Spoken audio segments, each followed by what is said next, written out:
مسبوق جو ہے وہ ثنا کب پڑھے گا؟ کوئی بھی شخص جو ہے وہ مسجد میں آیا یا جماعت میں شامل ہوا، اگر وہ ایسی رکعت میں شامل ہوا جس میں امام صاحب بآواز بلند تلاوت کر رہے ہیں تو اب اس کو ثنا پڑھنے کی اجازت نہیں ہے، یا تلاوت تو نہیں کر رہے لیکن رکوع میں چلے گئے امام صاحب، اور اس کو یہ پتہ ہے کہ اگر میں تکبیر تحریمہ کہنے کے بعد ثنا پڑھوں گا اور پھر رکوع میں جاؤں گا تو امام صاحب رکوع سے اٹھ جائیں گے تو میری وہ رکعت بھی نکل جائے گی، تو ایسی صورت میں ابھی ثنا پڑھنے کی اجازت نہیں ہے۔ جب امام صاحب تلاوت کر رہے ہیں اس وقت بھی بآواز بلند، اور جب امام صاحب رکوع میں ہیں اور اسے اس بات کا اندیشہ ہے کہ میں ثنا نہیں پڑھوں گا تو پھر امام صاحب کھڑے ہو جائیں گے، تو ان دونوں صورتوں میں ثنا چھوڑ دے۔ اب اگر اس کی کوئی ایک رکعت فوت ہو گئی ہے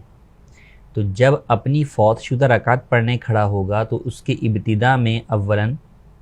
ثنا پڑھے گا کہ ثنا پڑھنا سنت مؤکدہ ہے، اس کے بعد سورہ فاتحہ پڑھے گا اور پھر اس کے بعد سورت ملائے گا اور رکوع سجدہ کر کے اپنی نماز کو مکمل کرے گا۔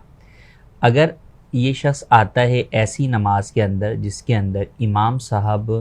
آہستہ آواز میں تلاوت کر رہے ہیں، جیسے ظہر کی نماز ہے یا عصر کی نماز ہے،